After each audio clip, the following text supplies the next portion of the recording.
Victory or death!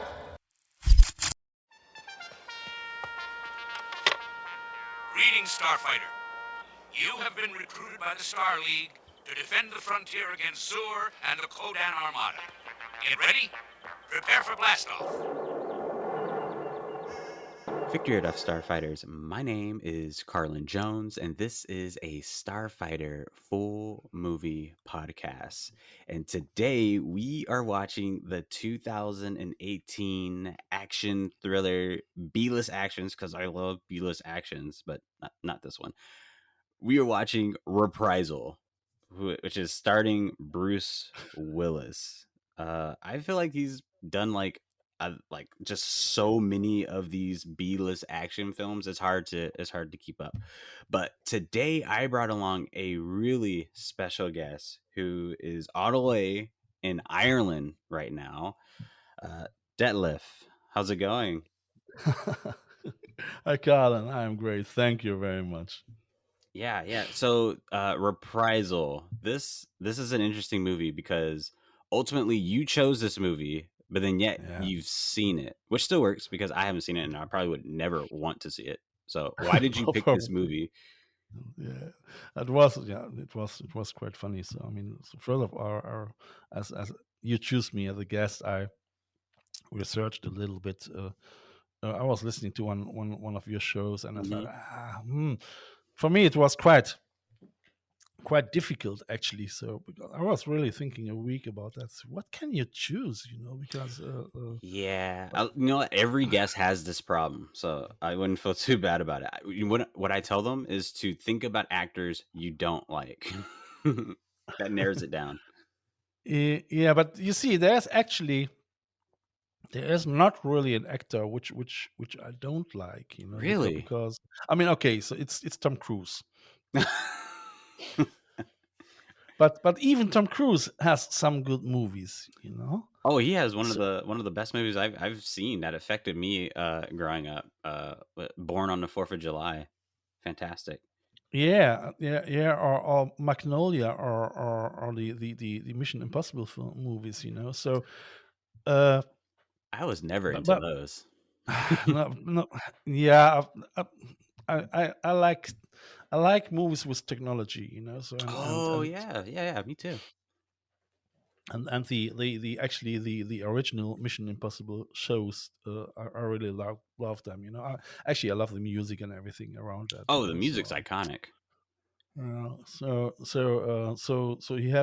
he still has some plus points, even if he is in such a bloody sect. Like, I don't know the name actually anymore. What is the name of this religion? The religion that Tom Cruise is a part of. Yeah, Scientology. Yeah, right. So and so that's, I don't know. So it's a little bit weird. Yeah, it is. It's very weird. So this makes me this makes him not.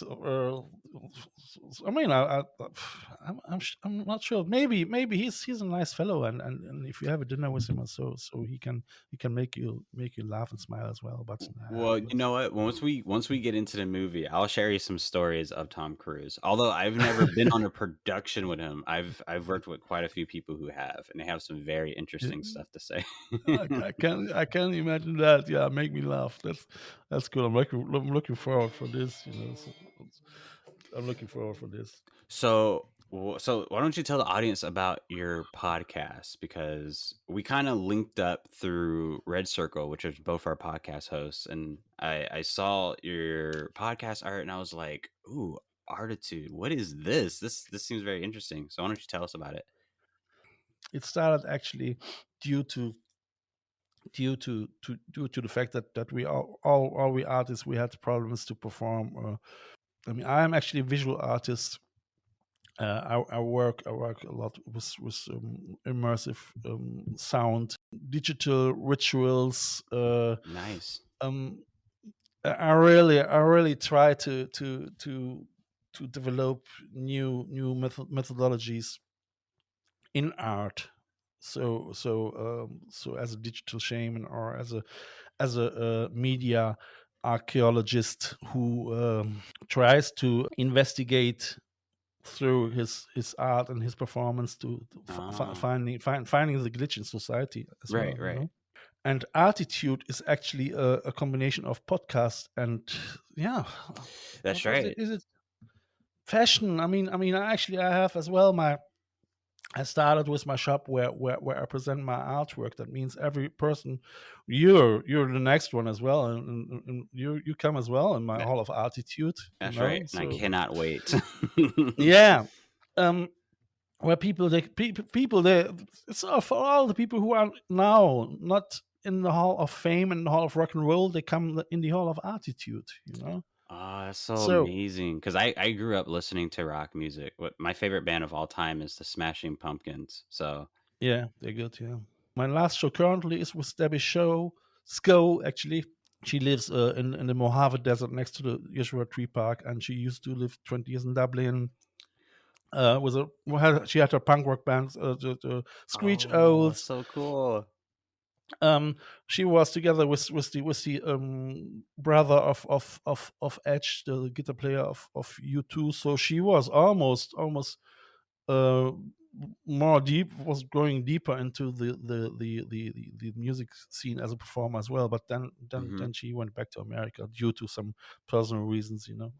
And the other thing is that I really create a safe space in Arteetude where people really can feel home, and we're gonna go through different stages in life with them. And I mean, it's nothing is chiseled into marble, so they can, if they have a special subject what they want to talk about, we're gonna do that as well. And Hmm.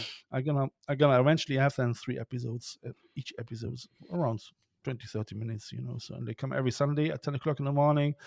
I got my early confession, and people can listen to it then, you know. Awesome. Yeah, well, I Yeah. honestly cannot wait for that. And I can tell throughout this movie, we're about to have so much to talk about. Uh, Yeah, so, sure, so sure. Starfighters, if you want to watch this movie along with us, you can follow along with the time code if you're watching from YouTube. Or, if you're listening, you can watch it. I'm sure this movie's on Amazon or anywhere you can find it. Again, this is one of those B-list action movies, so you find it where you can, honestly. So we are going to get started with this movie in 5, 4, 3, 2, 1. Bang. Okay, I have S- it. Sweet. Yeah. It's running. I Yeah. honestly do love B-list action movies. Actually, I don't mind, you know, and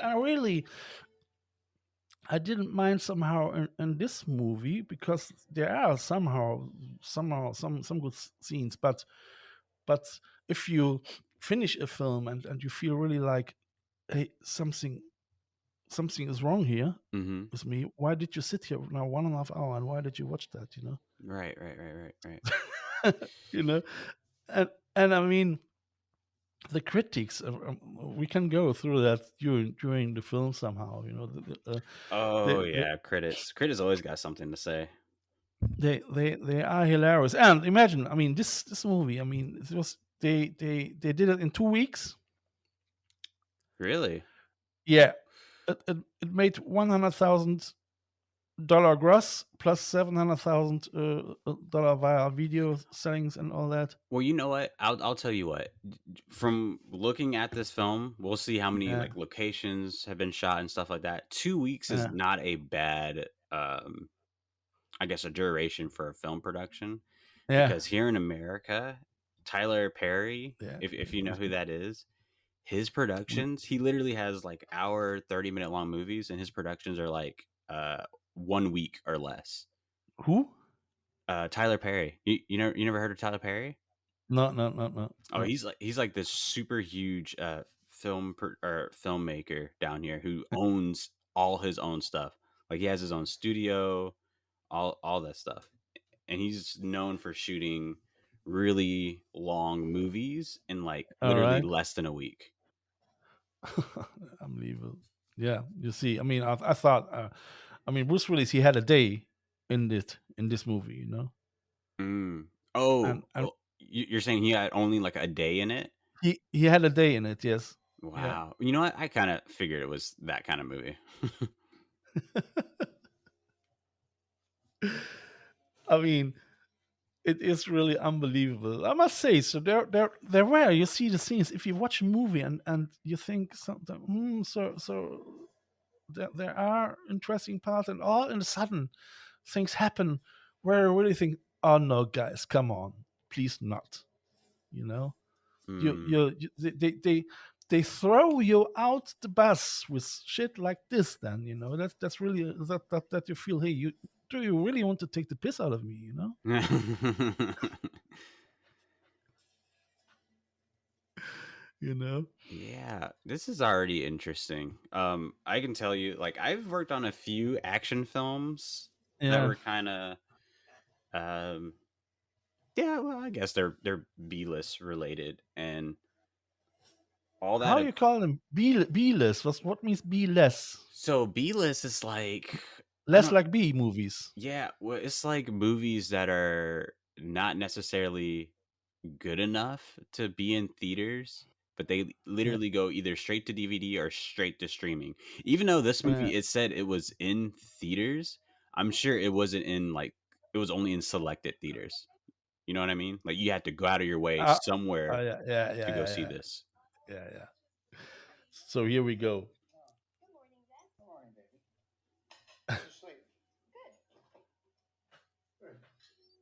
This is already interesting. Just the lighting itself. So Detlef, what I do in the film industry, I am a what they call a grip and an electric. So I set up lights and diffuse lights and Okay. stuff like that. All right. All So right. already looking at this, Yeah. the scene in itself looks green to me.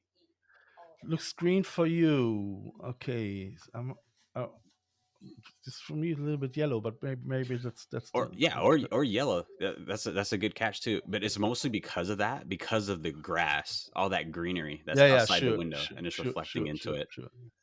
Sure. Sure.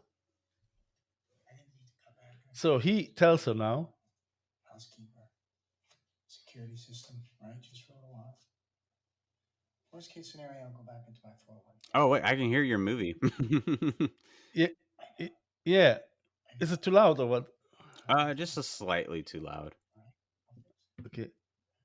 So he tells her. He tells her about that they have to get rid of the security system and everything, and Mm, so they establish that he's not really making a lot of money, and everything is right, right. not right. And I thought already the face that she made as he was talking to her, he was telling that they have to do a little bit. Oh, hey, here we go. Hey, Yeah. perfectly cast. He looks like one of those neighbors that are just always outside their driveway. Yeah, yeah. Dear listeners, Bruce Willis is standing there and is waving. So yeah, that's one of his one day scenes. It probably took already 3 hours. So they're a couple, right? Yeah, Interesting. I wanna hold on. I'm gonna look this up. there are a couple. She is the daughter. She suffers from diabetes, which Oh, yeah, yeah, and that's actually I was as I was researching a little bit about your podcast. It was actually the show where you mentioned that you if it comes to children in movies, you have a big problem with it. And I was thinking actually, well, you know what? It's okay. I would love to explain this. yeah, I absolutely hate with a passion when they put children in movies that serve no purpose besides yeah, just looking adorable. yeah, yeah, Absolutely and hate it. and yeah, and that's here in the case. No. Uh, Well, we'll see. Maybe she'll save the day or something. If she's going to be a damsel in distress, then yes, absolutely. I'm going to hate her character. who the daughter? Yeah. I don't know. I don't know. I don't know. So they're gonna go now in the bank. So he's obviously the You deep know, involved. You know, Yeah, looking at this, you know, it would be actually terrifying that I've never really thought about being trapped but inside of a vault. honestly, Yeah, because there's literally like what limited no air in there. no chance to get out anymore. Yeah, there's no chance to get out. The air is literally limited. I mean, did you ever made so much money that you that you had to go into a world No, to? no. I wish.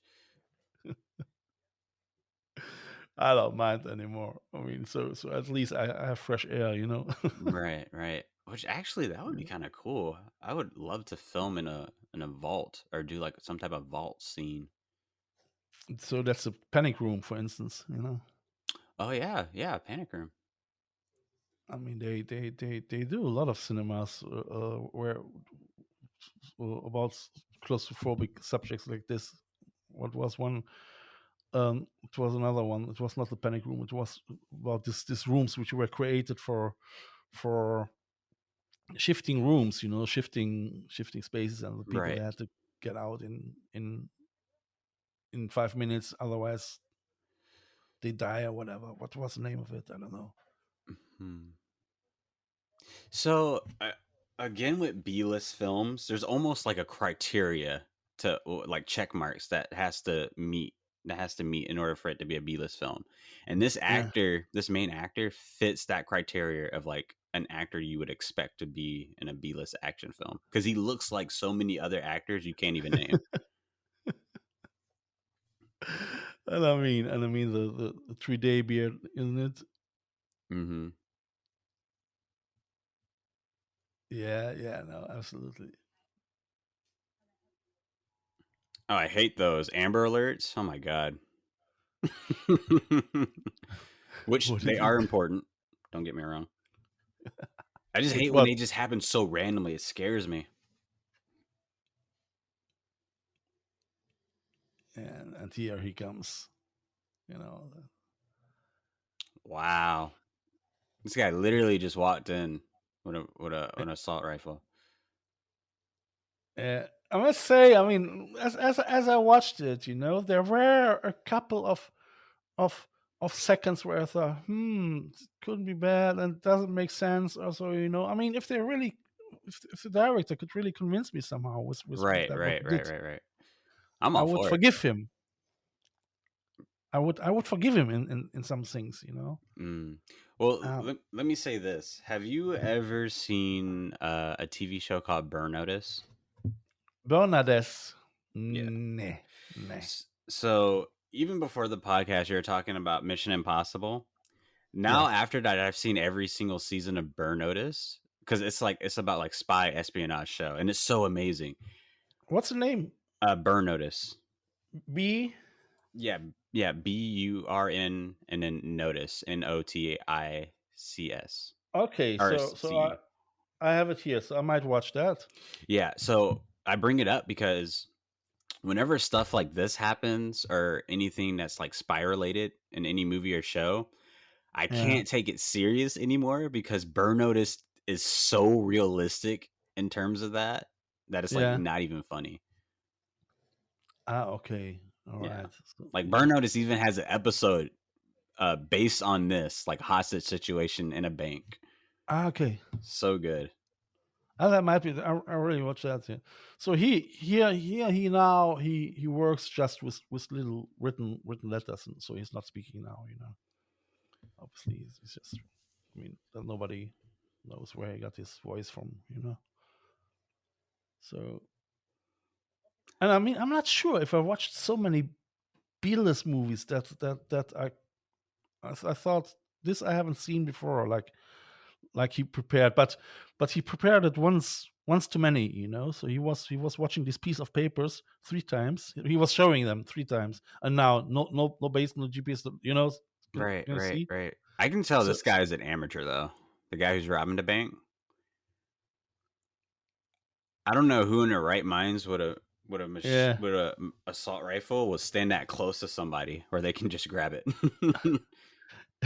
yeah, probably. You see, I'm telling you, once you watch Burn Notice, you'll notice these things. Honestly, yeah, I'm looking for how many shows do they have? They have 7 seasons, 110 or 111 episodes What? with a prequel movie that they made in like season 4. All right, and when did you start? 2010 or what? Yes, it started I believe in like 2008 or 2007 and ended in like 2012 or 2013. All right. Okay, so I might have a look at that, and then this lock will have forever. It's as well a big thing in the film. Yeah, that looks kind of cool. Yeah. So what I'm really curious about is what was the atmosphere on set like, especially filming a film that has to do with like people getting shot, guns, hostages, all that stuff. Because I've worked on a movie a few years ago about a hostage Yeah. situation, people Yeah. getting shot and stuff like that. The atmosphere was so serious. Like it was just like nobody was laughing, or at least when filming, people were filming and stuff. Nobody was laughing and stuff like that. It Yeah. was actually like Yeah. like a surreal experience. All right. I mean, that's actually quite interesting. I can't imagine that somehow things like this will take over and all the co-workers, doesn't it? I mean, especially if the actors are good, you know. Right, yeah. So yeah. I mean, I don't know. So I don't know how it is in horror films. I mean, I never was working with splatter films, you know. But I think that's already so oversaturated, so overdone that you just do it. It's probably like if people play in GTA, you know. Right. I don't know. Right. Well, I will say this movie isn't boring. No, it is not boring, you know. Yeah, Because it's not boring. you start to investigate what else comes next, what they made wrong, or where they're taking the piss off, you know. Mm-hmm. So in dialogues also, and in the coherence as well, you know, because Yeah. the coherence of the film didn't work really, you know, and you really thought, okay, so they established things on the wrong time in the script, you know. So as a viewer, you didn't got really into it, you know. Right. I I'm mean, just super curious to know this actress. I looked her up earlier, and I know she's in her like 20s. I want to know how old this guy is. uh, Well, since they'll never say the age of the actual character, I always revert to what the age of the actor is. yeah, hang on, I might have a quick look. Frank Canera. Okay, so he's in his mid 50s, which means he was still in his mid 50s when this was made. Wait, this was like a while ago. Early 50s. Oh, born 65, Frank Grillo, June 65. So that means he's late 50s, 57. Let's see now. So yeah, and he's actually known for he already played in the Captain America film as well. Oh yeah, I remember him in that. Interesting. So all right, so I love digging into the psyche of these characters when the movie doesn't give enough information, because I just like to make it up myself. So this guy's in his mid 50s. Yeah. And he's married to a woman who is at least in her mid 20s. Is he? I don't know. She's in her mid 20s right here in this movie. Because right now the actress is okay, in the movie, and not in real life. Yeah. Well, yeah. So okay, it's made 2018. So we speak about 4 years ago. So there he was. No, you're right. There he was in the early 50s. Yes. Yeah. 53 or something like this. Yeah. Yeah. So And she was in her mid-20s. So I want to know, where did they meet? Where did these characters meet? That he was like, I like this chick. I'm gonna go out with her. And she's like, I like this older guy. Unless she's like into sugar daddies or something like that. yeah, probably. I was just wondering. I was just mentioned. Probably we have in Cologne as well some sort of cafes, where you know immediately that young women are sitting there and they are just really looking literally for sugar daddies. So yes, but I forgot the name of this cafe. I don't know. I never was in actually. Right.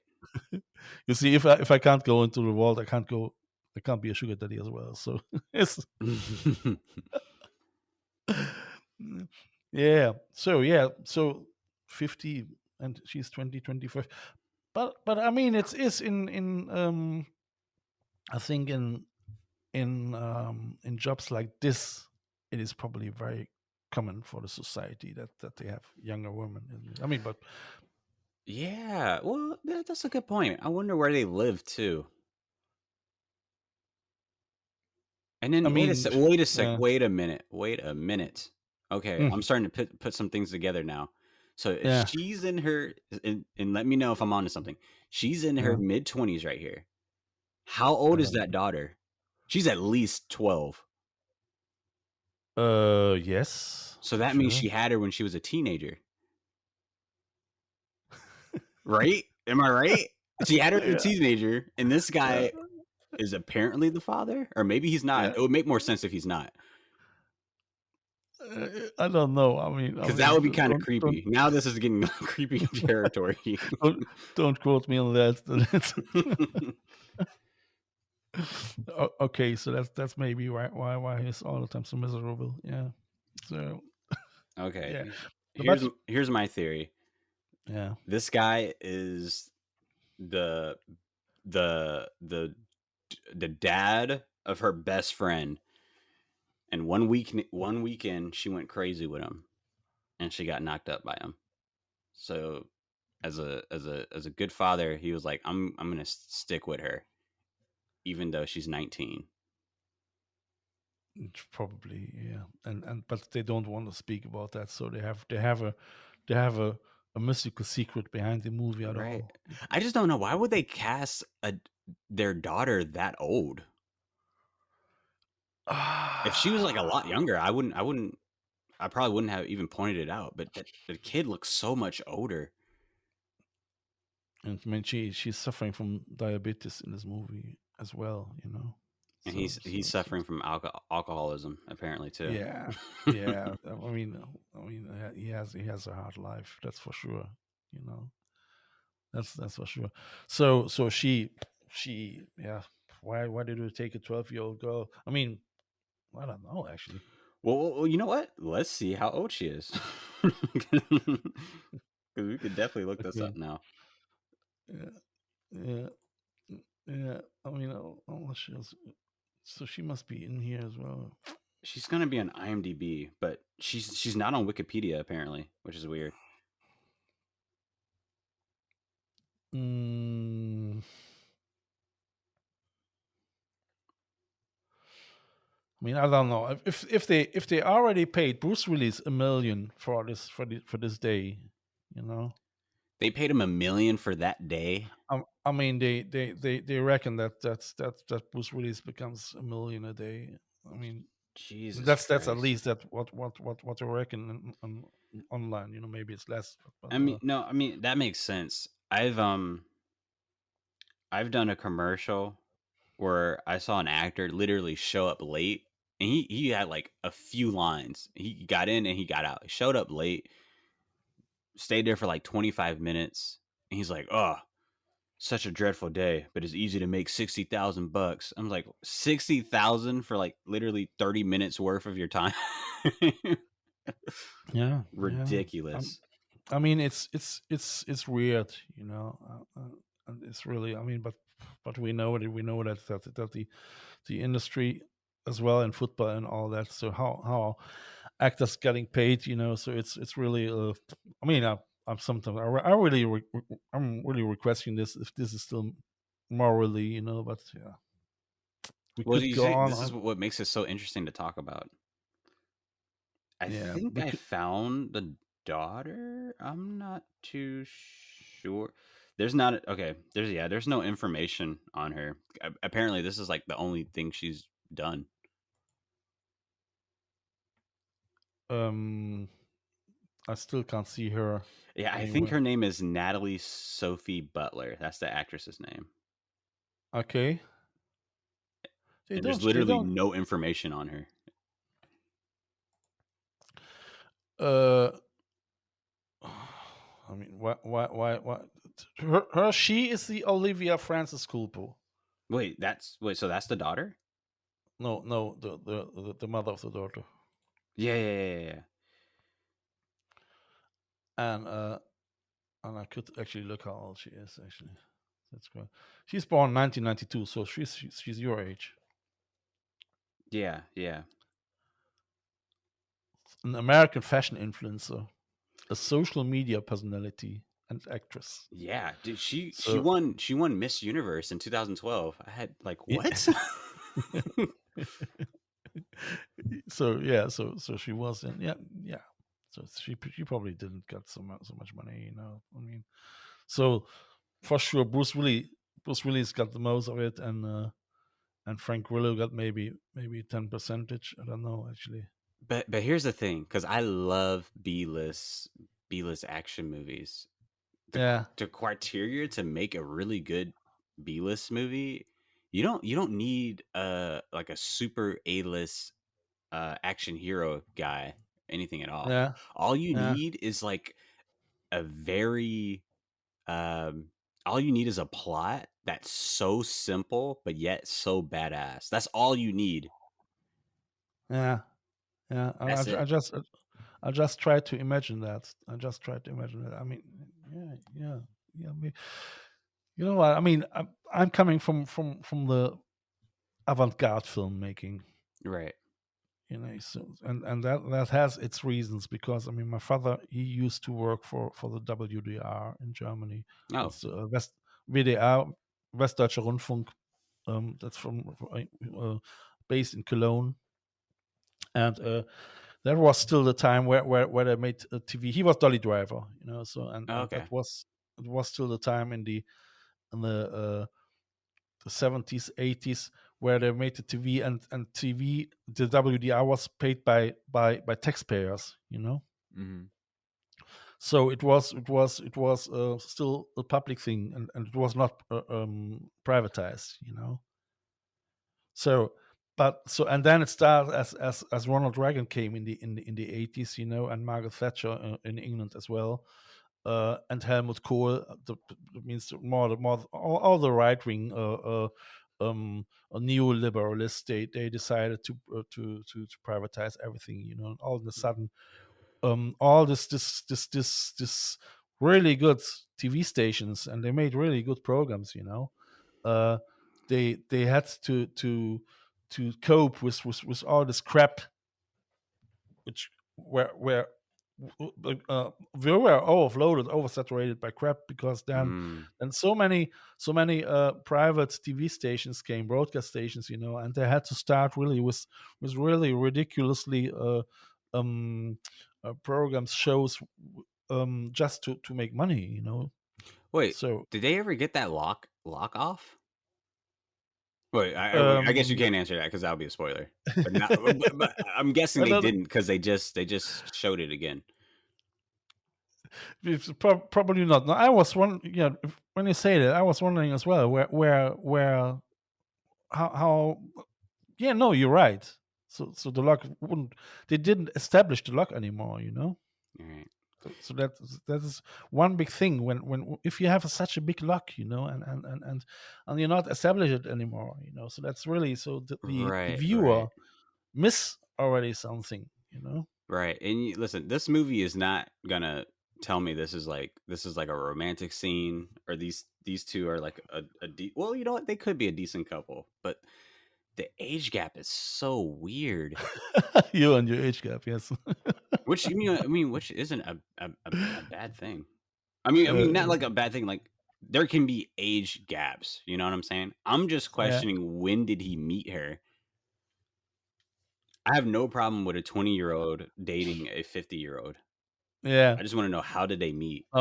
I mean, 30 years is a lot, you know, and no matter if you're female or male, if you fancy older woman or older man, you know, it has for sure something to do with your parents. That I'm quite convinced with that, you Oh know. yeah, it has to. It has to.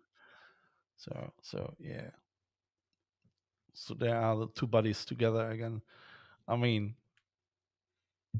it's unfortunately we can't see the dialogues, you know, because there are some dialogues they were really um as well somehow ridiculous, you know.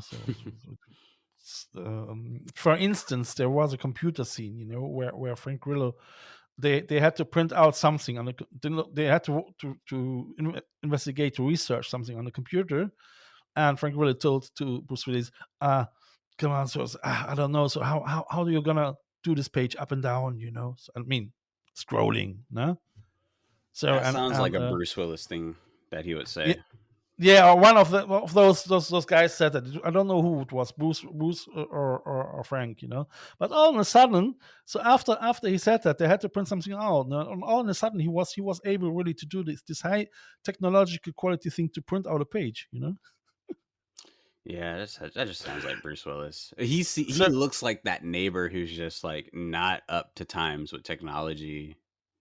yeah, but then he was able, you know, to find this hidden button to print to print the page out from the printer, you know. So this coherence, you know, if you're in the first view, you are stupid and you don't know how a computer works, and then all of a sudden you're really able to print out a page, you know. I mean, so I think that are for me things where I think, so somebody takes the piss out of me, you know.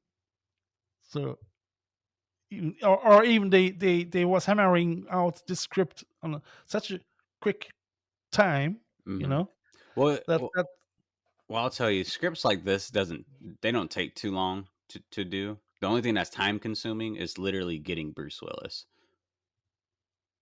probably probably. I mean, Because if you're paying someone that much for one day, literally nothing can go wrong that day of shooting. sure, sure. I mean, and you will see the scenes where he is involved, but are not plenty, you know. Right. And you see here, you Oh, know, there it he's is. yeah, and that's a computer, you know. And he sat down there, so can you show me how it works? You That's know, impossible. He would know. That computer is so updated. It looks uh, so new. and And it's a and and Mac. How do you and not know how to and use a and, Mac? and he does it then, you know, for him,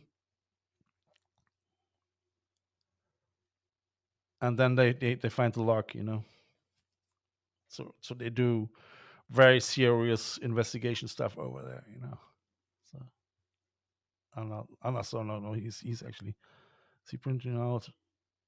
Well, he was printing it out, so Hmm. So I love movies that look like this. Kind of like the way it's shot in film. It's kind of like, it's almost like it looks slightly cheaper than what you would see from like one of those A-list movies that are like in theaters, but like just the way it's filmed, you can tell it's like cheaply made. I love films like this because it really does try to make you focus on the story. And the more focused you are on the story, the more you don't even notice how it's filmed. yeah. That's quite funny because I didn't didn't look too much into the filming, because I mean they already film it on a very rubbly way, and on a quick editing, you know, and you can't do, if you use this style, you can't go wrong in that, isn't it? Right. I mean, if you have now you see as well, he almost has his hand camera all the time, you know. So Why so do let's I feel see. like Bruce Willis's character? I see there's like a red hat on his like coat hanger. Why do I feel like his character would have like a Donald Trump hat? Probably, yeah, probably. Don't remind me to that. The video what I do currently is a music clip for a friend of mine, and he was inspired by an essay from an American economist who wrote an essay. The name was "America is Dying and the World Will Pay the Price for It." That's the name of this music clip. So that reminds me as well from Right. Bruce Willis now. Right. Why does she always look so perfect? I guess she's like a Yeah, beauty pageant be- queen, be- but yeah, because she is working in Naughty America as well, isn't she? who, her? Yeah, I mean it is. She has absolutely. It's a character like this, isn't it? I guess I don't know. I was like, now I need to research her some more. Yes, Naughty. I cannot get Yeah. over how old their That's child that's the is. daughter. That's the daughter. So. Are you fine? Yeah, Yes. I cannot get over. She's almost, well, obviously she's not, but I'm saying like she could be her sister. That's how old she is. Yeah. Or maybe we get something wrong in this movie, and he's the father of both. Oh, interesting.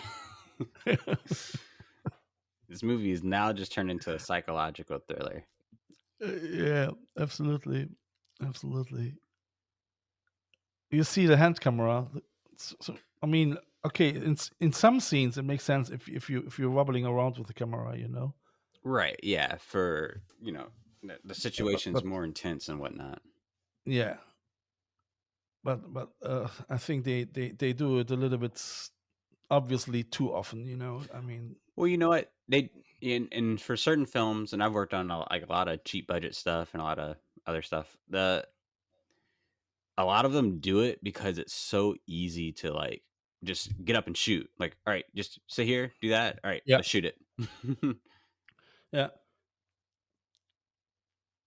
I mean, I must say, okay, now they establish her big thing, the diabetes thing. Yeah, how scary. Yeah. It makes they had to make it a little bit more scary. A little bit more tension. So.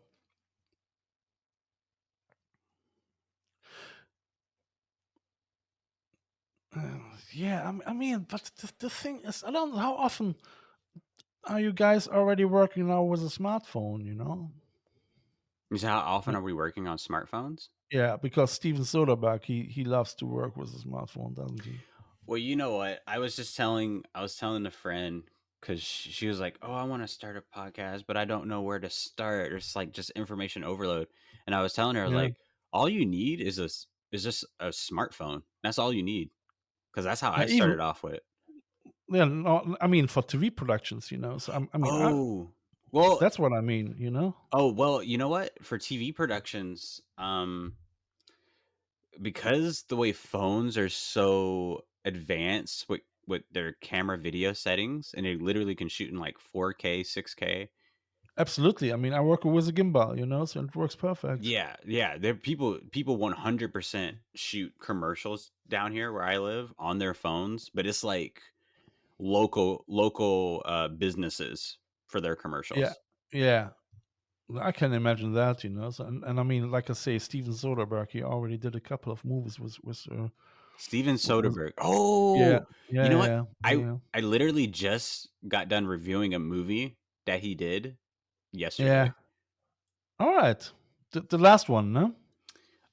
It's called um it's Mimi called or so, no? Kimi. Yeah, Kimi, yeah, yeah. Kimi, yeah, yeah. I had it yesterday. I was already supposed to watch it, but I was too tired, so I didn't. Yeah, I literally I wish there was a way I can. Oh wait, I can show you. I was like, I wish there was a way I can show you. I was like, hey, I can show you. I'm gonna send it.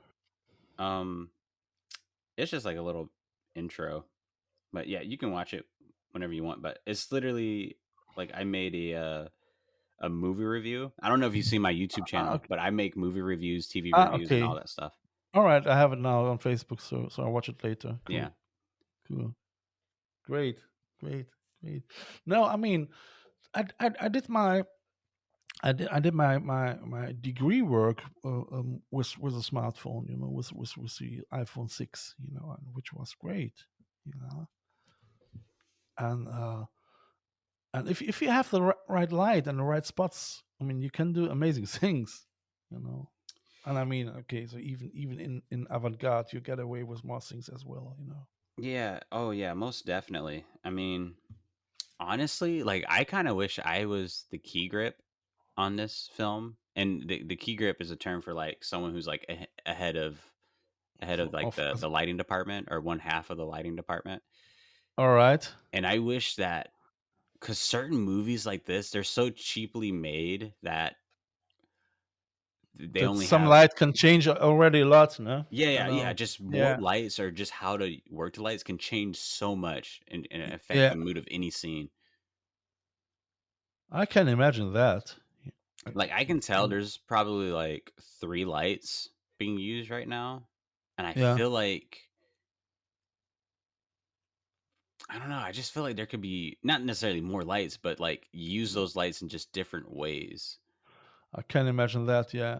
So they had a cheap light grip team, isn't it? I mean, probably they didn't have so many experience, and like you mentioned, that it is in the this is a scene which I found as well quite interesting, because he has so many gears in his room, Right. guns and this and that, and we will see soon Frank Grillo, he's coming, and he manages eventually really to get into this room, and to follow him on a later stage. This He is doesn't this take is still the same guy? yeah it's still the same guy. I mean, it is really, at the beginning he doesn't speak at all, and all of a sudden now in 10 minutes you see him talking with the hostage and all that, so it's somehow. Yeah, this is like a And the both they are now still investigating who is Wait a it, second. So it's a one-man job? yeah That's, come on.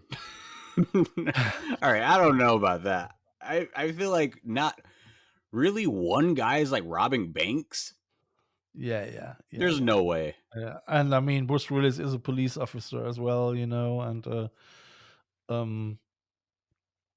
and has connections, and I mean they I don't know what to Yeah, say. these guys look like Super Bowl buddies, just conversating over beer.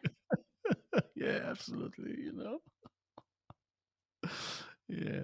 And he with all his gears, so in the hall, so, and it's really, I mean, and and this hall, I beg your pardon, it's in the middle of the city, and to be honest, I'm gonna be honest with you. Bruce Willis doesn't even add anything to this movie. no, he's just looking. Yeah, he's just.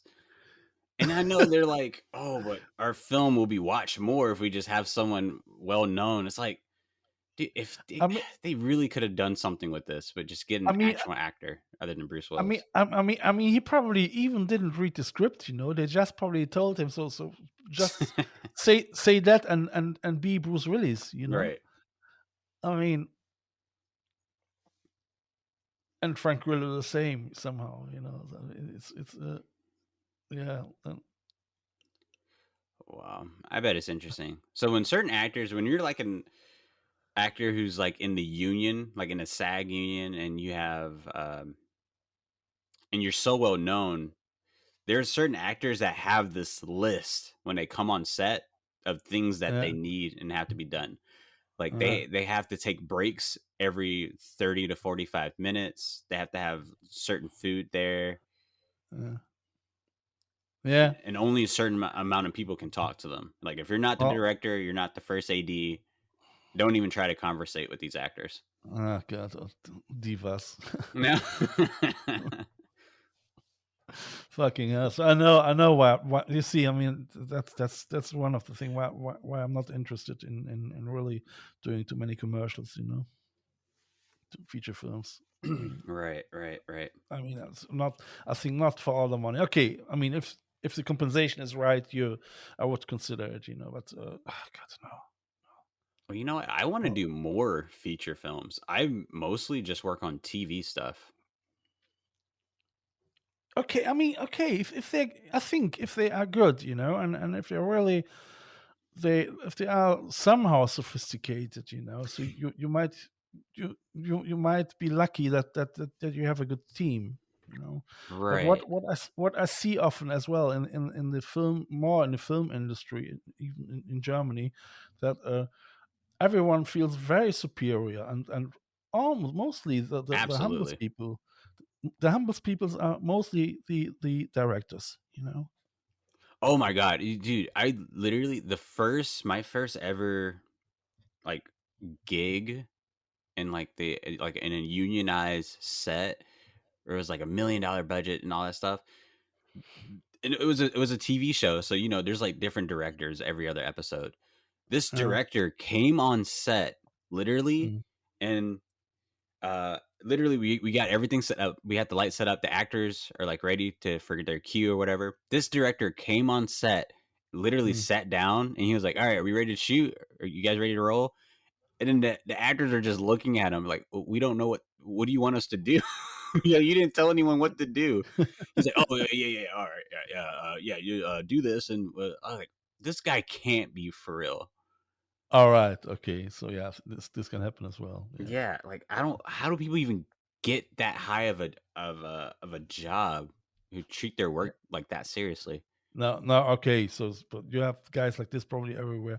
But what I know, so from films and from shows, these directors, they were actually quite nice, and they're Yeah, I really mean, on I met earth, some very nice directors. One of my directors, one of the directors I met is actually an idol of mine that I grew up watching his films. Uh, Yeah. uh, Robert Robert Townsend. Robert Townsend. Yeah.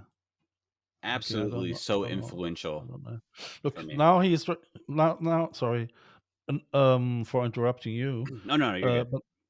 But now he's driving to this fabric hall, where the fellow, our antagonist, is shooting and everything, where he has his rehearsal hall, whatever you want to call it, and he's there now, and but he still doesn't know that he's in until now. In the next minute, he will getting aware about that, Right, right. and they don't. I mean, Bruce Willis there he is. He comes, and oh, really? See, I knew that was a different guy. I don't know why those actors look the same. They look the same, So I mean, that they should. So okay, so you see, I mean, that's the casting is already shit, Yeah, yeah. But They it's can't. also do with casting a shit too. I mean, you can't really get two actors under a protagonist who are looking almost the same, I mean, that's already you overwhelm the viewer so much that this. Right. Yeah. And you know what? I actually think this movie is not bad, but it's the casting of Bruce Willis that really throws me off. It's the casting of this other guy who looks like the main character. So it's really the casting and then a Yeah, little bit and of the and editing that's and confusing. uh, yeah, the movie is not bad actually. So just the actors are shite, the casting is shite, the light is not good, and the script is bad. So what? Ooh, I hate lens flares in movies. I absolutely hate lens flares in movies because So it what? breaks the illusion that it's a movie. I must admit, in this scene, for instance, there are a couple of moments where they have somehow suspense a little bit, Hmm. and especially moments like this where you say, so hopefully he's getting away with it and all that, So, but they couldn't keep it, Mm. They couldn't keep the thrill. So he is looking now, over there, and yeah, okay. So I mean, look how many guns he has there, Right. on the table, and he's not picking one. He has no weapon, nothing. Right. What was his plan? So he's Frank Willis, or those the other fellow. This guy, was he planning No, on he like sneaking up on this guy and talk to him to death? Like no, he well, showed up with no no. weapon. I mean, he was investigating, so he was discovering his camp, his place. So now he knows where it is, and he's the fellow, I the can't believe bad this guy guy. found his place, and yet the police or the FBI can't even do that. Yeah, absolutely. So because Bruce Willis, he knows it now, and they do nothing. I mean, that's just really ridiculous, Right. especially if you know that a person like this who really kills people like flies. Mm-hmm. So and he's just walking around, Oh, I get it. Okay, I get it. That's the guy that we saw earlier. The guy yeah whose father was really sick. yeah. Interesting. And I was just gonna say, like, that scene can be very emotional for certain people who know somebody who has done service in the military, and they're just completely living like All life in shambles.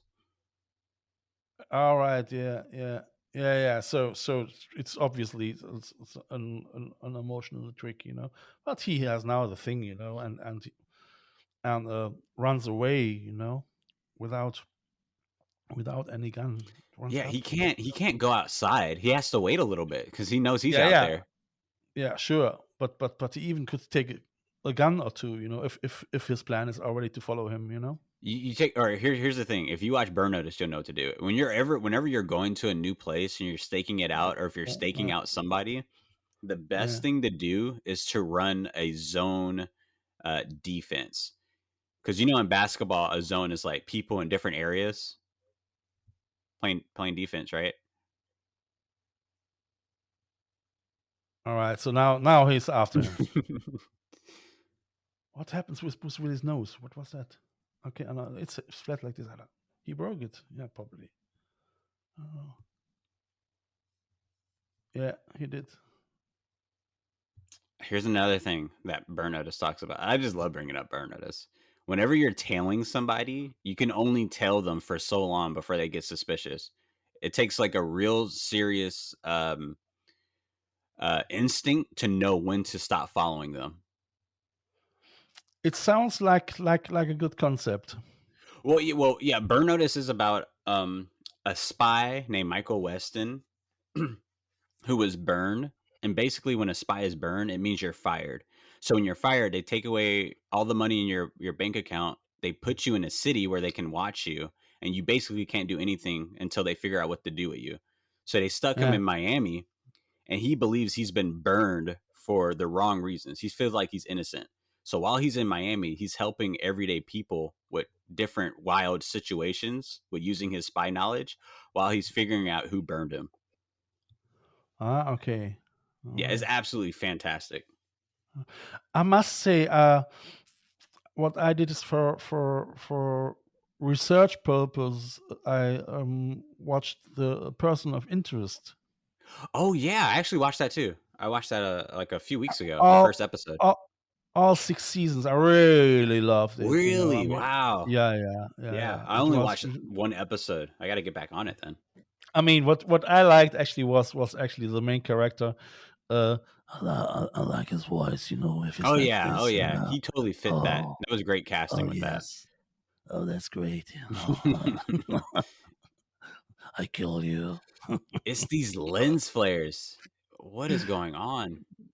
I don't know. So, yeah. No, Person of Interest, really good. I mean, I really loved all the characters. Right. Yeah. Six shows. Yeah.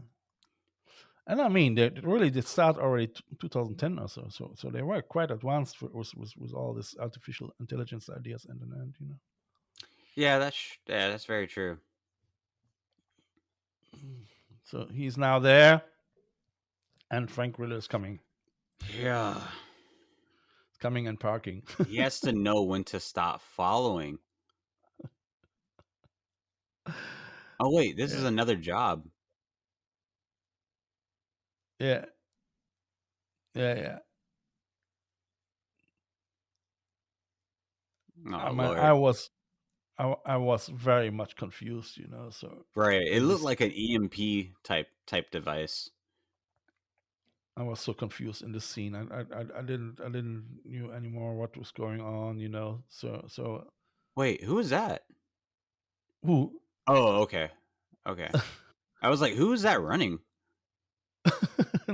just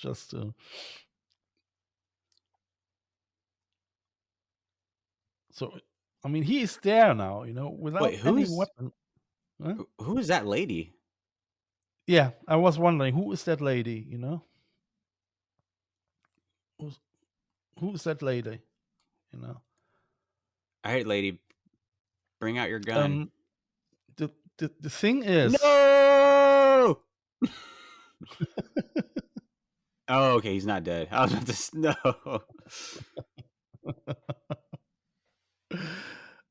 I mean, and Frank Grillo, you know, I mean,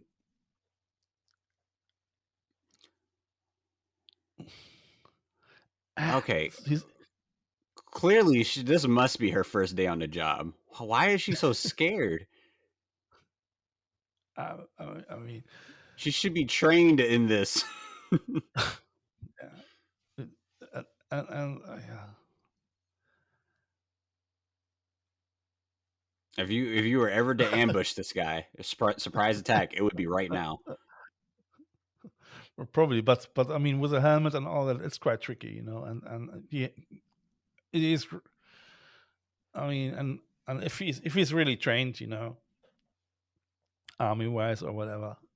But if he could take him, and she could take him as well from front, you know. So maybe. No! Damn it! Now it's coming. That's quite late. Yeah.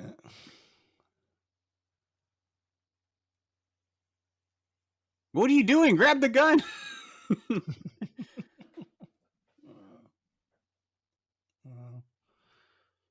That's exactly the question: is who is that lady? I was really wondering Oh my as well. god! And the thing is, because you will.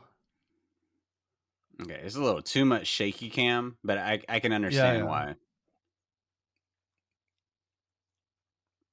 This guy is literally out in the open. Y'all can't shoot him.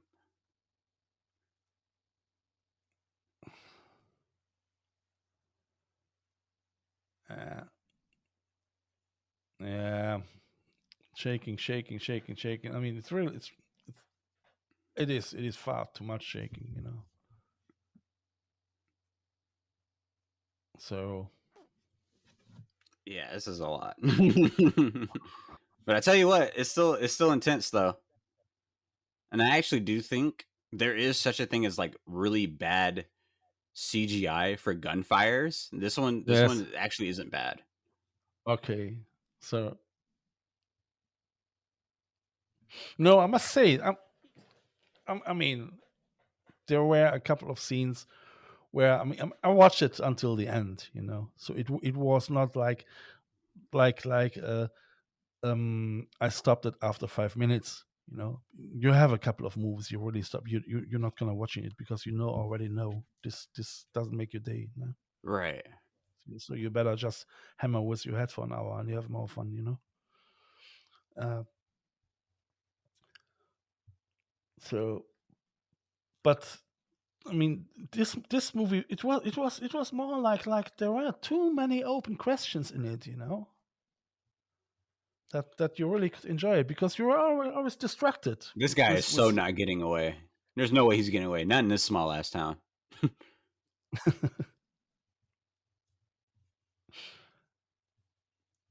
and this woman, it's actually you see her once at the beginning of the film. Wait, the blonde?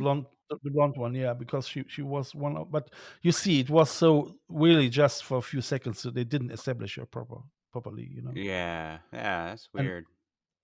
so all this establishing mistakes, you know, so they didn't look really after the coherence, you know, of the Run of him the story. down. Yeah, yeah. So she was. Now I know it because I watched it the second time. Right.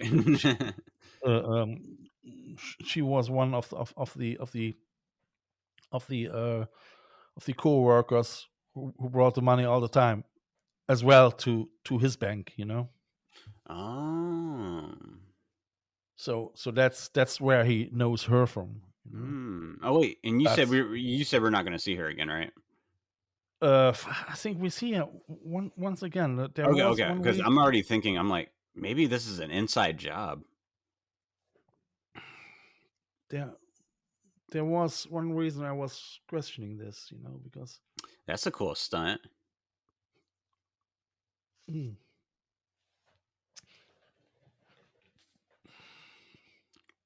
Where'd the rest of the cop cars go? I don't know. They disappeared.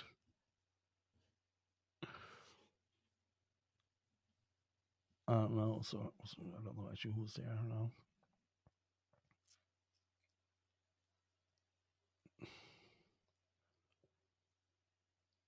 Oh God.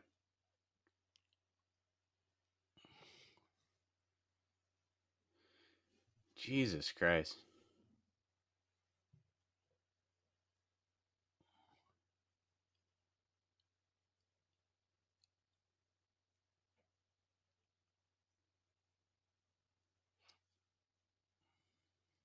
Yeah.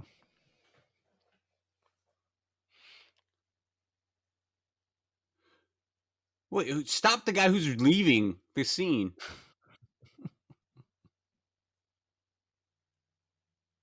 These cops are beyond incompetent. What in the world? No one leaves the crime scene.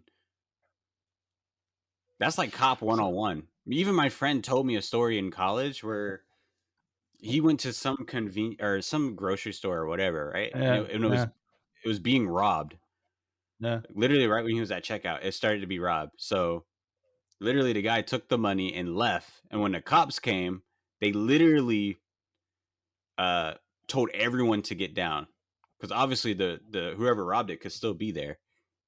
Yeah. Just Sure. posing as them. Sure. So now he has enough time to go back, you know, so to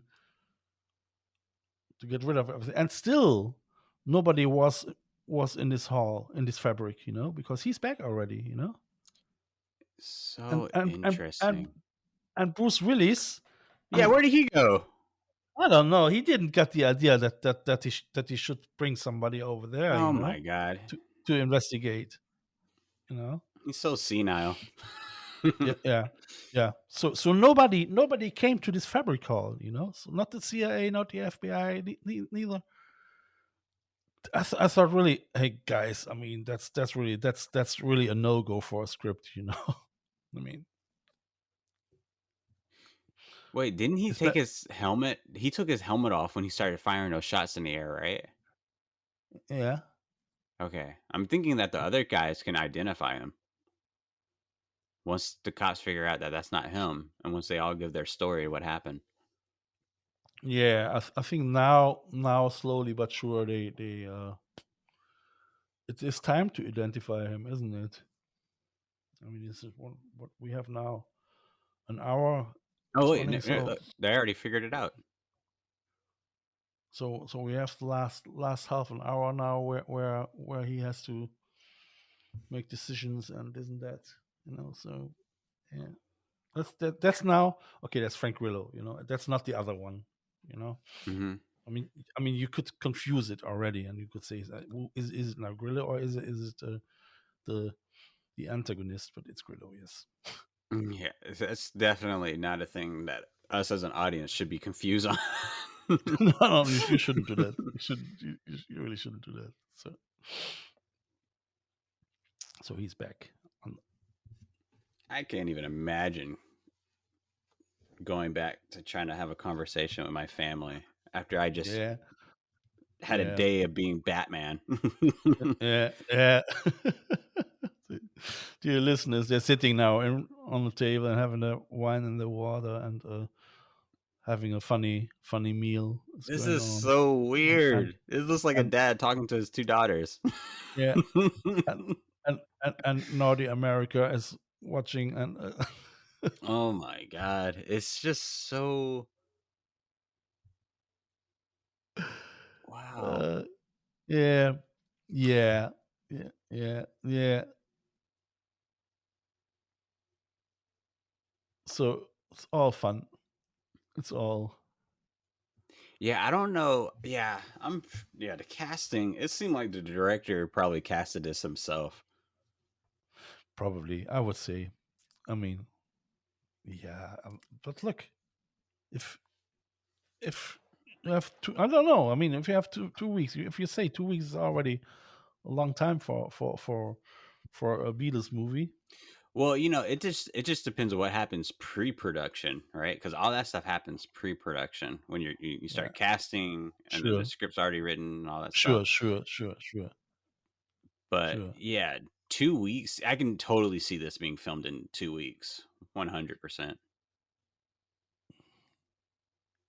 Because really, there's only been like 4 to 5 locations. Like Yeah, a scene like this. This I can mean, totally this be like the last thing they can film when they've done and the Bruce Willis stuff and whatever, and they can just go get pickups or whatever. and you can do it everywhere. Just put a little bit plastic on top Exactly. and yeah, yeah. Yeah. The locations they are quite urban somehow. It can be really everywhere. Arrest her. Arrest her. I would have arrested her. That's the blonde one. Yeah. It's clear. Yeah, Yeah. it is. It's clearly an inside job. There's no way she would have been that afraid. And now she has long hair. I No, mean, obviously she had long hair before, but I was at the beginning. I was wondering, is it her or not? yeah. So and yeah, okay, that was not a reason because she what was it? It was a blur. Is she serious right now? She had to Whoa. describe. What the? Yeah, that's him. This guy's crazy. She had to describe him actually. So here's the thing. Anyone listening, we're just going to have some fun with this. I'm going to say the plot of this movie is about a man and his evil twin brother battle each other in a race against time to save banks. I don't know. to save his both daughters. Yes, to save his or actually, or it's probably the both the other daughters of the evil man. Oh my god. and he has the custody and he's actually jealous and he wants his daughters back. Oh, that is hilarious. And for this he's gonna doing all the hassle. I'm killing you, so you're not my daughter. Yeah. You're not my daughter. You're not important to the plot. Yeah, Zach. That's the way I deal. Don't ask, don't worry. Yeah. I really, I mean, I must say, as if I watch it the second time, so I get a couple of more hints where I understand it. This is such a. This is weird, because this is like one of those movies that is like it's so weird and it's kind of bad, but at the same time, like I can get really into this movie. Yeah, no, exactly. It's like it's so bad, it's good. Yeah, and exactly. that's the beauty of B-list action movies. This is why I love them. Yeah. But it was. I mean, sometimes they are. Sometimes I get it. From the script, and I say, okay, so I can excuse this and I can excuse that. But in this film, I was very confused. So if Oh. anyone just missed that line, he said that actor messed up his line. He said your wife and daughter. He was supposed to say his 2 daughters. Yeah. Yes, absolutely. Yeah. All right. So now, Bruce, now you can do your Yeah, now your you want to daily help. your Yeah. your day job. Yeah, grab your guns and make a nasty face and yeah. Wow, why is this so dark? It shouldn't be this dark.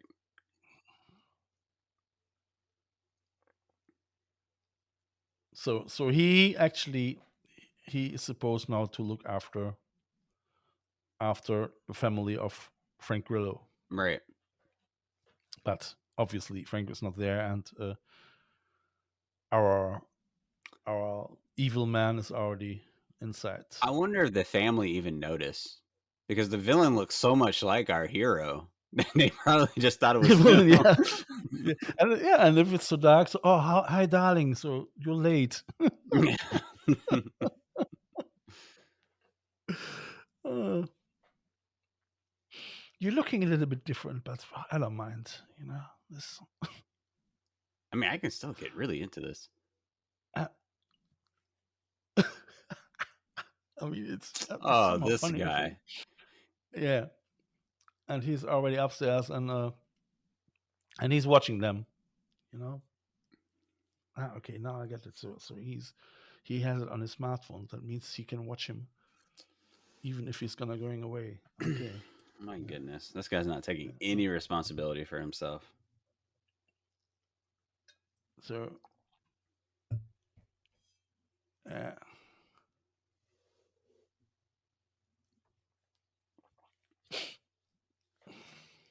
yeah. So he can watch Bruce Willis via a camera, and can do all the nasty things now without. And Bruce, he has to stay there. He can't move.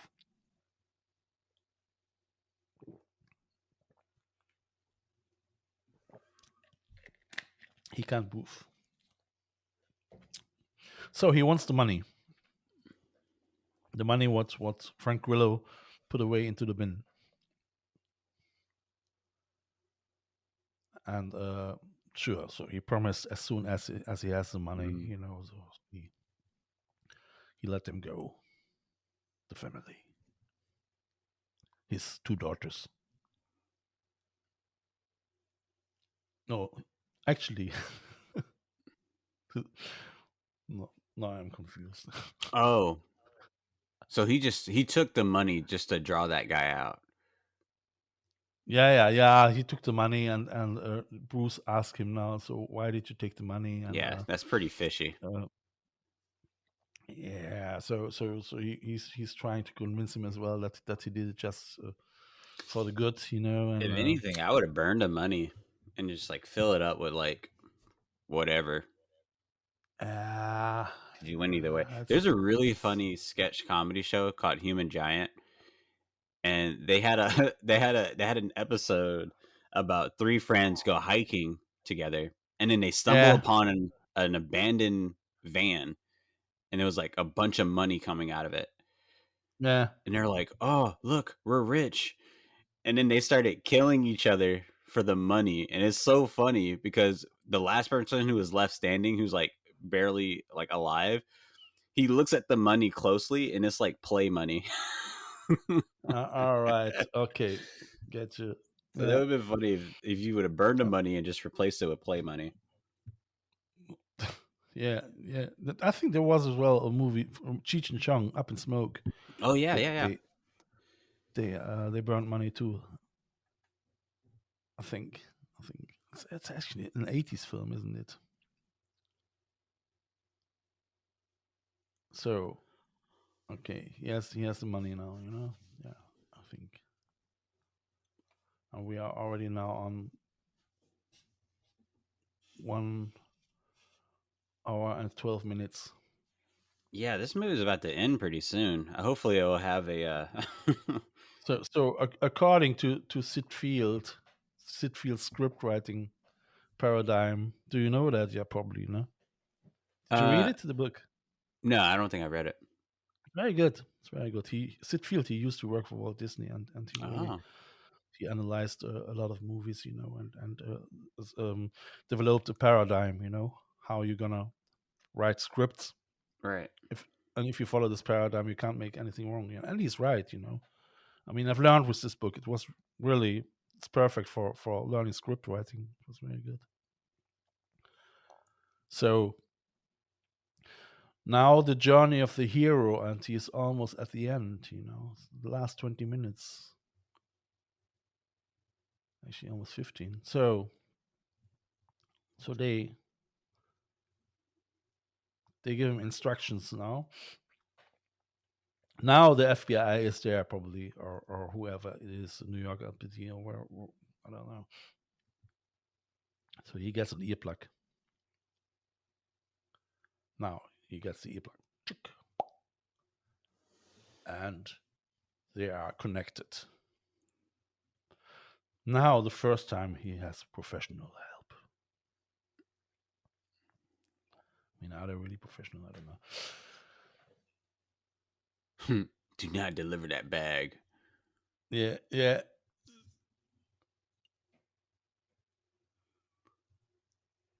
All right. These guys are amateurs. They're amateurs too. It's so easy to pick out who's an amateur and who's not once you've seen Burn Notice. You figure out if there's proof of life before you head to the location with the money. Yeah. So you're gonna go.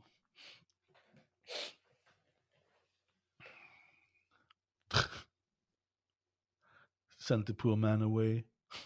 You have to go. That man's not bothering anybody.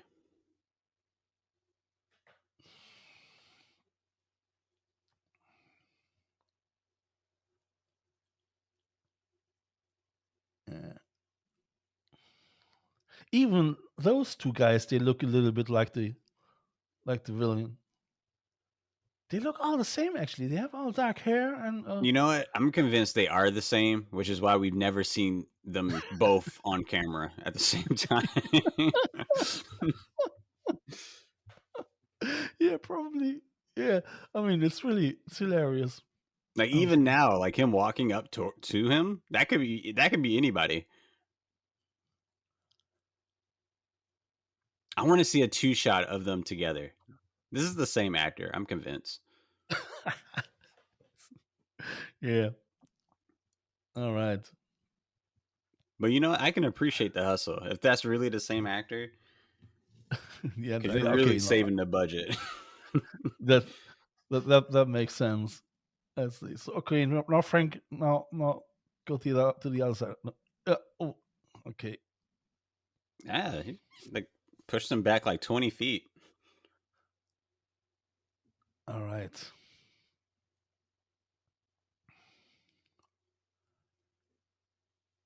I mean, what I don't like in films is if they use the same trick 3, 4, or 5 times. That thing with the bag. With the powder.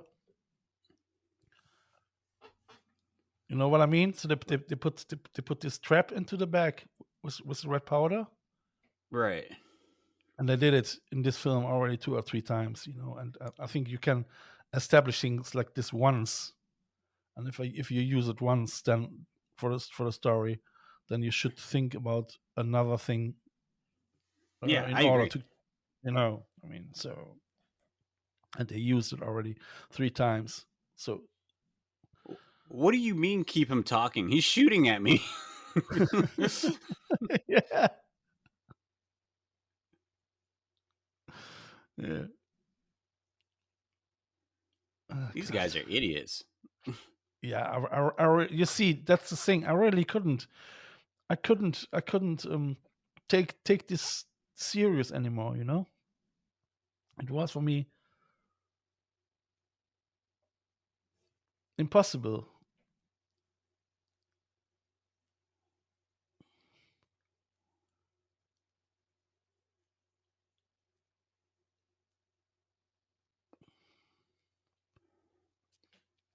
Okay, so he has still. They are looking now after his two daughters. No? Right. Why would there's no reason for that guy to bring them there. So the thing is, Frank Grillo is not in contact. He doesn't has any connection anymore, so he doesn't know what's going on. Exactly. So he still thinks his both daughters are in danger. But if this fellow is there, oh look, there they are. That's weird. So what? He was planning on actually letting them go? I don't know. I don't know. Which is weird. I don't know. I mean, okay, so they have the daughters. This guy has such a weird mustache. Yeah, probably Russian. Yeah. It's distracting me. He's distracted. He's distracted. Yeah. So now we know why she was so necessary for the script. Our 12-year-old. Yeah, she's useless. I don't like her character. Useless. Suffering from what was it, diabetes? Right. I want a prequel to this movie. I need to see how they became a couple. Yeah, I want to see this. Yeah, we supposed to shoot it actually. Yeah, just with smartphones. You're there, me here. That would be amazing.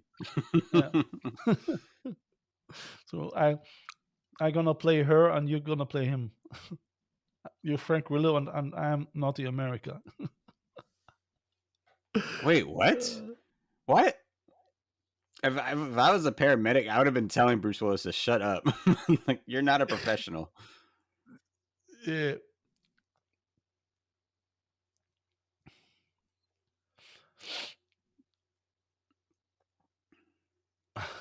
Frank Grillo. I mean, often, mostly he's as well in such a position. Like, he's just making a face. His teeth are together, and he's hiding from the bullets.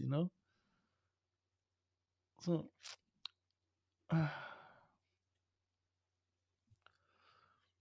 Should I go or should I stay? This guy has bullets for days. Like, my goodness. Yeah. Oh, get out of here. If Bruce Willis takes one shot of his gun and actually lays this guy down, oh my God. Yeah. I mean, sure. So Bruce knows that they are safe, and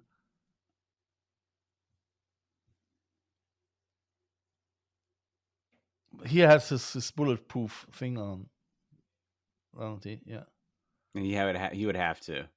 Yeah, sure. Now he's running away, and shoot him. Just shoot him. Yeah, but the thing is, he still doesn't know that his daughters are saved. So that's the thing. He doesn't know it.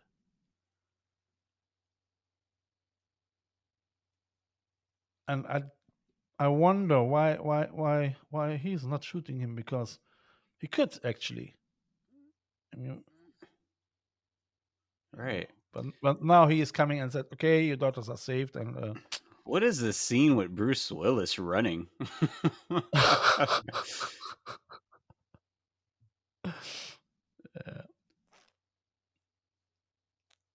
Shoot him, Bruce. Yeah, redeem your character. His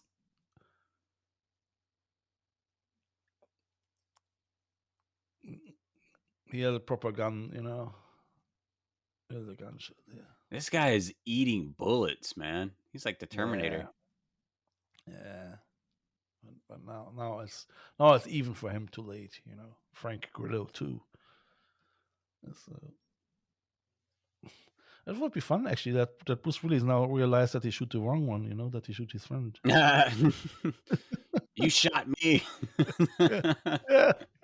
Hey, By the way, we still haven't seen these two actors together no, on camera. So no, that's true. So it was Frank Grillo. Yeah, Frank Grillo too. God. this movie would be Yeah. I would rate this movie a 10 out of 10 if this entire movie was a dream sequence and he's like fighting against himself because he has a drinking problem. Yeah, That would be yeah, yeah. amazing. So yeah, so this is not about schizophrenia. This is about alcoholism actually. Alcoholism and Wait a minute. Wait a second. This is huge. Did they ever kiss throughout this movie? there was no time. I mean, they were drinking and I don't think they ever kissed. You they would don't have think to they would kiss right there. You don't have to show them kissing. I think that's why. I think the director is like figuring out like we casted way too old of a daughter, way too young of a wife. Yeah, This I is mean, gonna- I think this director he loves his 40-50-year-old man with mustache. Oh my goodness. That's yeah. I mean, and Bruce Willis. That's actually the only one who's out here. Okay, yeah.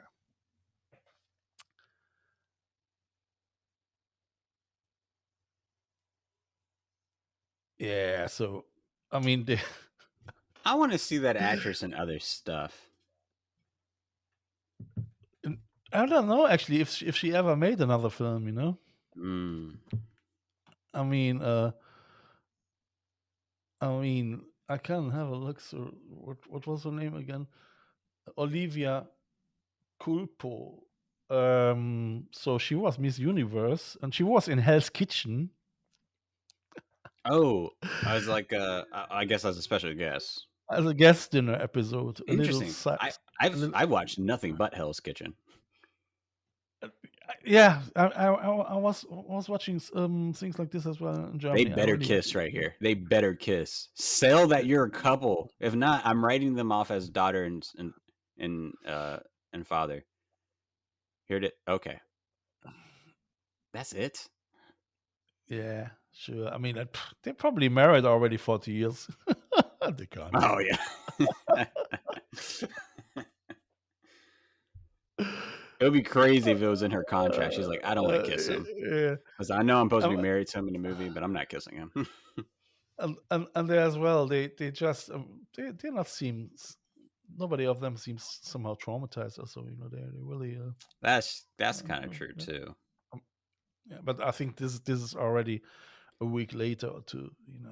It's not the same day. Well, you know what? They're not traumatized because it was the twin brother. He's been in her life forever. Yes. Terrorizing them forever. And now he's finally gone. Hell yeah, they're going to have this happy moment. and now the thing is, he has his new job, So now he starts as a policeman and you will see him sitting there, on his first day, not shaved at all. Hang on, in a second, where is he? Oh wait, you saying he's not shaved? He's not shaved, no. Oh my god, he's gonna look just like that guy. His 3-day beard, like always, Oh, yeah, you see, he's looking like a pimp, This actor has played 3 different characters. Looking, I mean, 3-day Wow. beard. So, yeah, it's unbelievable. So This is such a weird movie. What a weird movie. Yeah. Yeah, and it's the co-producer Alex Eckert, Alana Crow, maybe some of this. What in the world? Okay, yeah, that's okay. So that's the movie. Okay, I'm gonna start with you because there's so much to kind of talk about.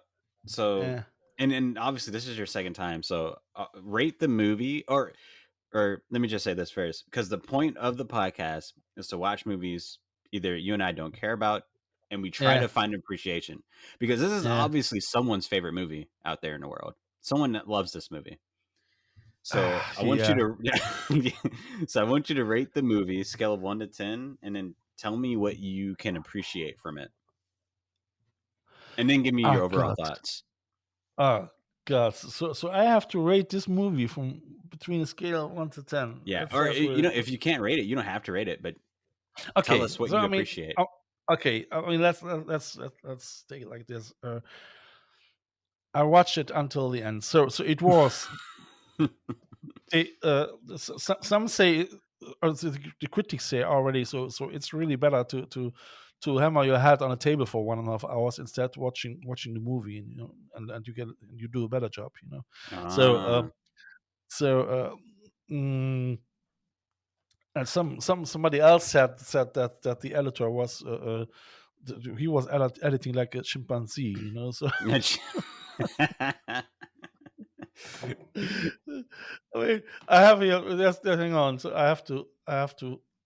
There was one critic which was good. It was I'm gonna look up who edited this. I wouldn't be uh surprised if the director's name is under that. there are a couple of signs. Uh, I mean, uh, I got so I'm not fine. So they say the least believable thing about this movie is Frank Grillo as a bank manager. He does gotta have that face. He has a face for a lot of roles, which is why he's plays so Yeah, many characters in this. yeah. So I mean, and so another one said, "I figured Bruce Willis is in it, so how bad could it be?" Uh, Well, it no. well, it was a facial remnant, poor writing, bad acting, crummy directing, and it looked like it was edited by a chimpanzee that was on a cocaine jack. Wow. If you sat in a dark room and had yourself in the head with a hammer for 2 hours, you'd have a more enjoyable time. Do not bother. Do not bother. Wow. That's crazy. People would say that. It's Rotten Tomatoes. They have 16. One is horrible, not worth 1 minute of your life. Has to watch parts of it because my wife loves Bruce Willis. Oh my Why god. would why would he have had to do such shite? Well, $1 million. That's why. Yeah.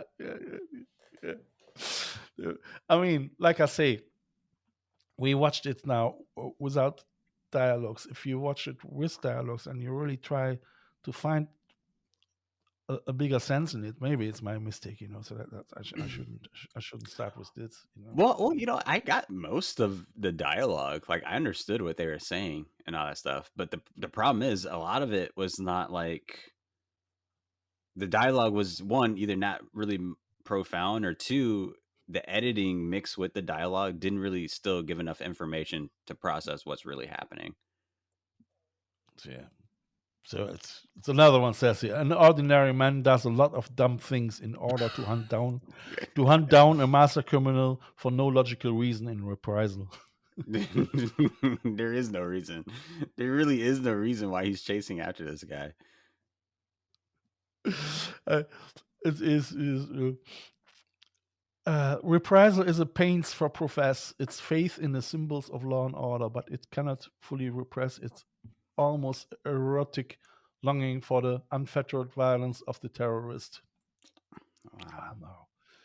Yeah. If Bruce really isn't careful, he may soon be hit by a class action lawsuit. So, God, yeah. I don't know. So what shall I give? Um, I feel like whatever rating you're going to give it, it's going to be a lot better than what those reviewers said.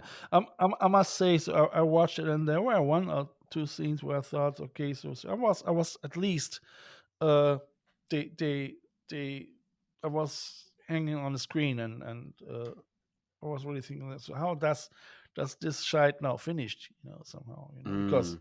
so Yeah. maybe there was something where I could find a purpose for it, a real Right. purpose, so emotionally purpose, but I didn't. So I give it one between 1 and 3 or 4 or 5. When I don't know.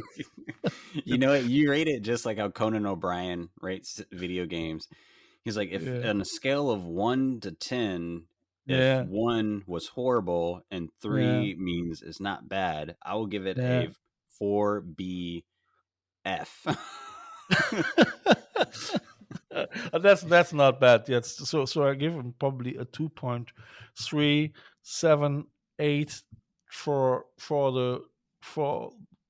the fact that they no, I give them actually 10 points for the fact that they keep me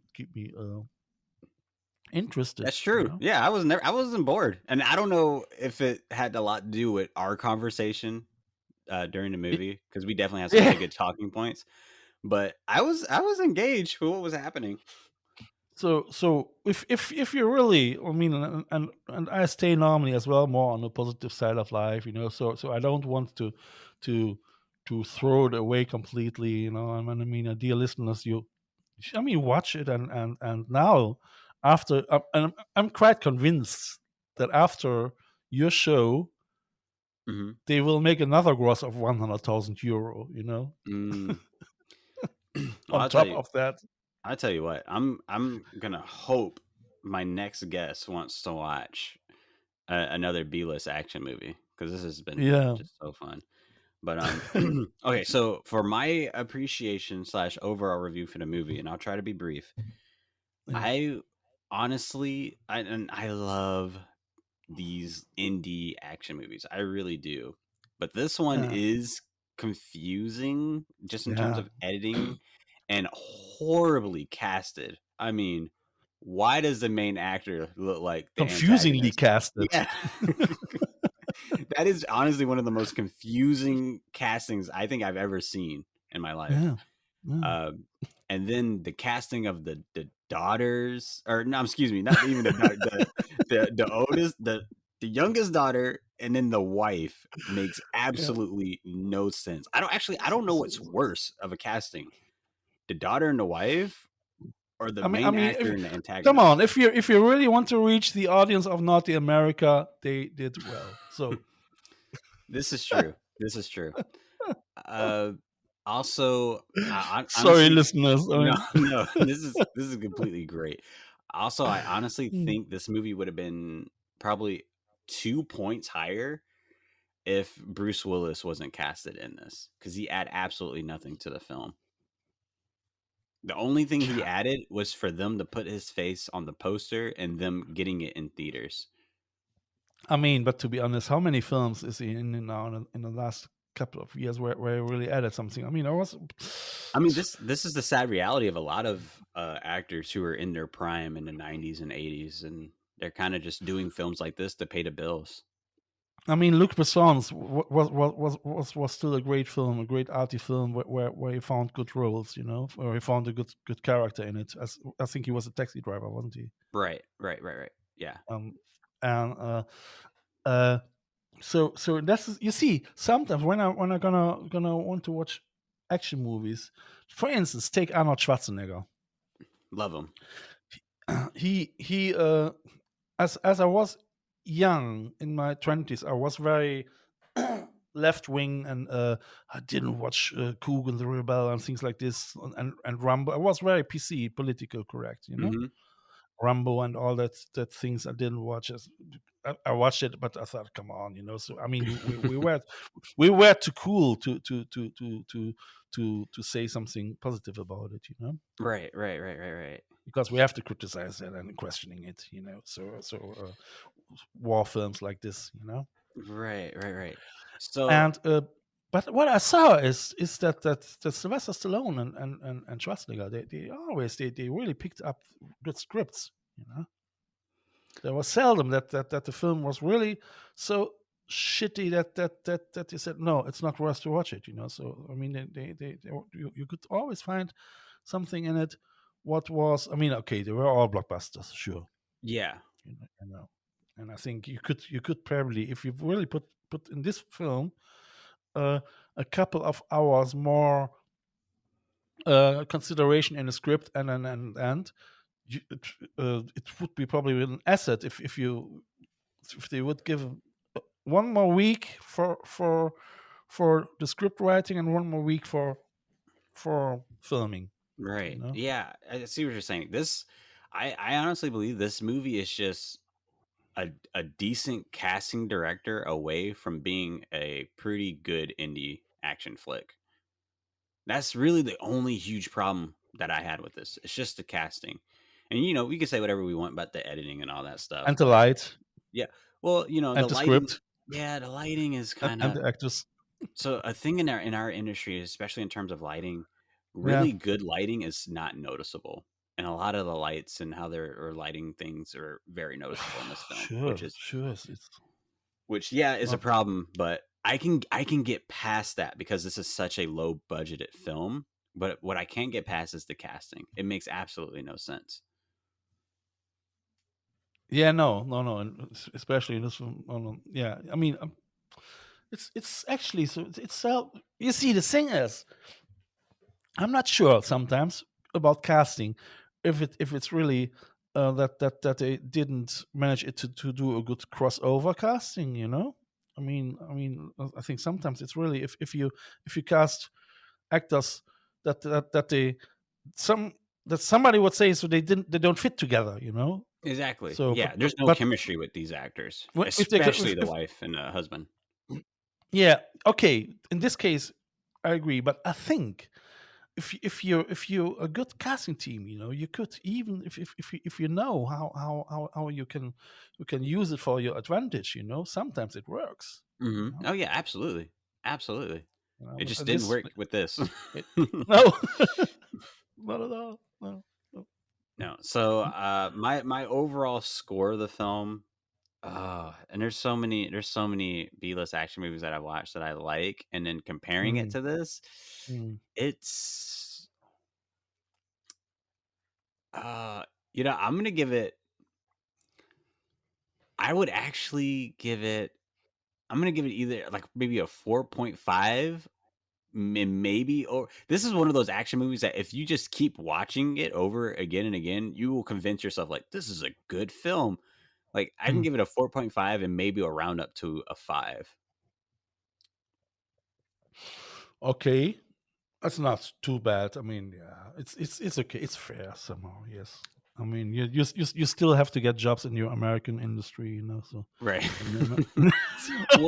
well, I'll tell you what, because you said you haven't seen Kimi yet. I honestly think the suspense in this movie is a lot better than what's in Kimi. But also, I think the main actress, Kimi herself, like the character, is so much better than any character in this B-list movie.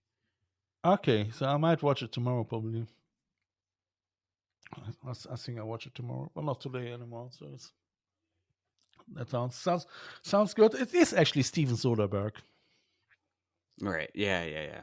He did directed it. But I'm a little confused, and not to go off on a tangent because now we're talking about Kimi. Yeah. But I've never seen a producer being credited as a screenwriter, and that's what happened in Kimi, which is very confusing to me. Okay. So that it didn't work for you. No, because I believe that should be a collaboration effort in all films, and it kind of, I feel like the collaboration immediately gets taken away if the person who is in charge of the entire film is also in charge of the script, which means it's going to be a lot harder for that screenwriter or that producer or whatever to, I guess, trim away or cut away its fat. Like it's going to keep everything there that shouldn't be there. That's how I'm gonna do my avant-garde films. Yeah. I mean, it works, but I mean, I was really I was telling a friend of mine last week. I say I really have to consider maybe to do at least one commercial or one feature film. So to Yeah, you should, just for the experience. It's quite the experience. You'll just get nothing but stories from it, and it's great.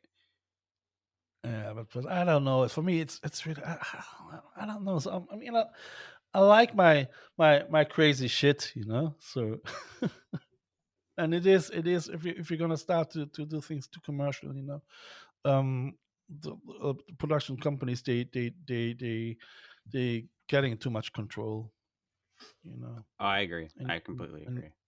in your ideas. So yeah. So, but yeah, whatever we see. Maybe. Not yet, but maybe I'm gonna do it sometimes. Maybe I'm gonna convince myself that I need some money in this life. I don't know yet. I That All right. was great. Actually, it was big fun. It was for me Yeah. quite interesting to to analyze. Or it was not completely analyzing a film, but it was good to use this film as well. And I think the listener can participate from it as well. From probably a lot of informations in it.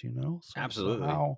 Yeah. I mean, I've been writing timestamps down for like each Yeah. conversation and when it starts. So when I put this on YouTube and do like a actual video for it, they can go to exact conversations, which is going to be so fun to go back and listen to this. All right, so you put a lot of effort into that. Yeah, I try. Yeah, I know. And yeah, I know. Yeah, you see, so my effort is all the visual work. So Hmm. what if you in my podcast next week? No, not no, it's actually in March actually. Yeah. You, like I say, you as well, and in the Hall of Arteetude, what means subsequently you are on my Mac as well. So that means I produce this Mac. I gonna will ask you that you will send me some pictures from your youth, and I will make for every episode a special promotion image, as a collage. Oh, cool. Yeah. So that's for me the way how I getting inspired, and by my guests of conversation as well. So I really like that. So it's a concept, I think, which doesn't exist until now. you know Right. and it's as well for a media archaeologist or for a digital shaman. So it is actually, it's very contemporary. Right, right. Yeah. Thank you again for coming on the podcast. This has been Yeah, another great. super fun episode. Great, Carl. I thank you for being here with you, Yeah. and And whenever it you was want to come fun. back again, please come back so we can watch some more B-list action films. Yeah, we're gonna do that again sometime. So that's big fun. That is cool. But Yeah. but we will talk soon again as well. Yeah, So absolutely. Absolutely. in Attitude already. So All right. thank you. Yeah, of course. All right, Starfighters. So that was the podcast. If you're listening to this on YouTube, comment below. Let us know what you thought of the episode and the movie in itself. And please comment on how you also thought the casting was horrible. I can't Oh wait to yes. research these actors. I'm gonna research them all day. But if you're Hmm. listening on Spotify, please leave a review, and I will see you on the next one. But until then, victory or death, Starfighters.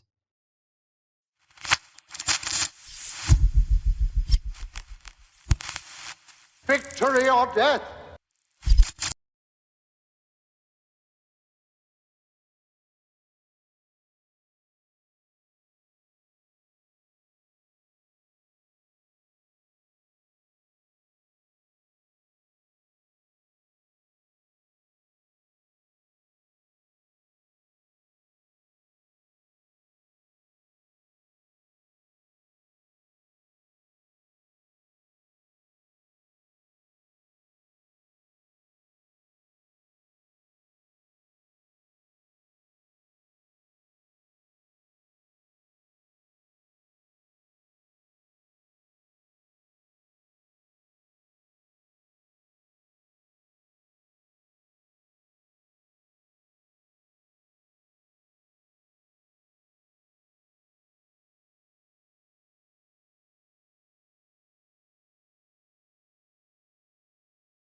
Victory or death!